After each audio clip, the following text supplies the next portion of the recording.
One of the most interesting examples of Cold War gender is the story of Christine Jorgensen, who transformed from George Jorgensen to Christine in a very public way. Time magazine first covered her transgender surgery, and they were very taken with the human interest story of this GI who had come home and become a woman. And they covered it very sympathetically, and they presented it to the public as if she had found her true gender, which she had, but I think the public misread this as that she had been some sort of intersex person. And when they found out that she wasn't, they loved her for a long time, but then when they found out that she wasn't, that she had had surgery to remove her male genitalia, and that she did not yet have what they considered to be a properly female body, they lost interest and they saw her as a freak, actually. Jorgensen's femininity was very icy, cool, and constructed. The word glamour was often used to describe her, and it's interesting that when that's presented in the news as natural, something natural about her, the public loves it.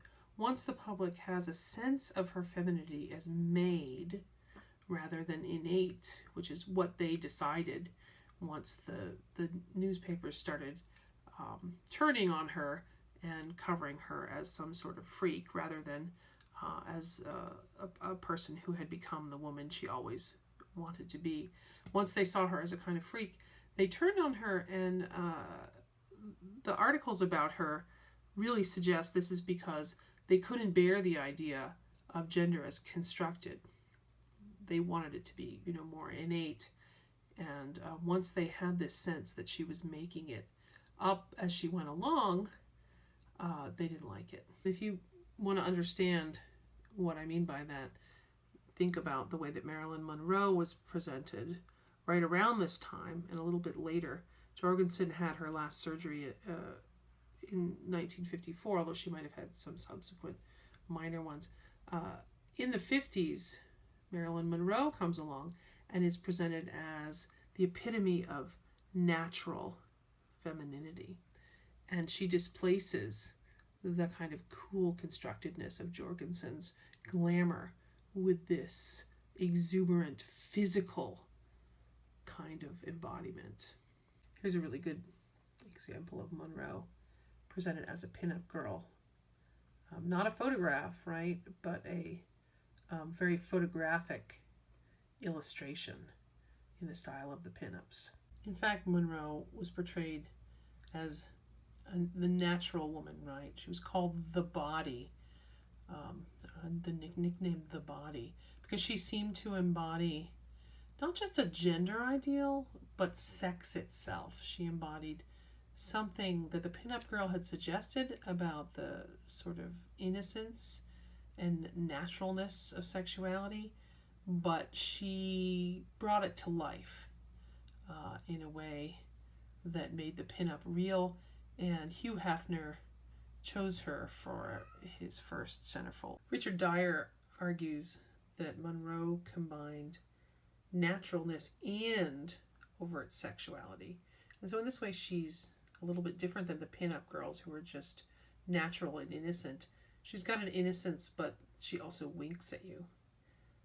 One of her best gags was when she would do the dumb blonde, and Marilyn always played Marilyn, right?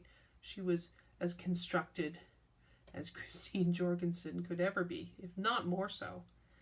But she did her dumb blonde gag, which is a joke she delivered to the troops in Korea in February 1954, a famous joke where she said, "I don't know why you boys are always getting excited about sweater girls. Take away their sweaters, and what have they got?" And I mean, she's referring to other women stars, but she's also telling a joke whose humor depends on the fact that she doesn't get what she's really saying, which is take away their sweaters and what have they got? Well, they've got quite a lot, right? They've got a naked girl.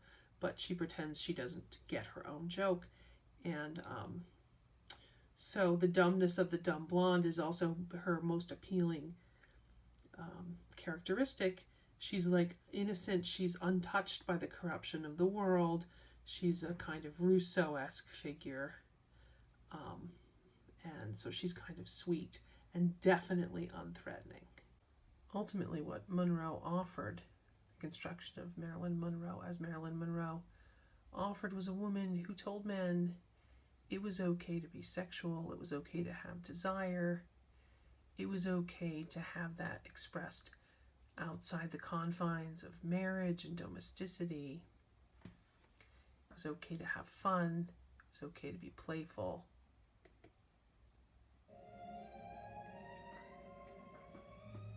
Didn't you just love the picture? I did, but I just felt so sorry for the creature at the end. Sorry for the creature? Why'd you want him to marry the girl? He was kind of scary looking, but he wasn't really all bad. I think he just craved a little affection, you know, a sense of being loved and needed and wanted. That's a very interesting point of view. Oh, do you feel the breeze from the subway? Isn't it delicious?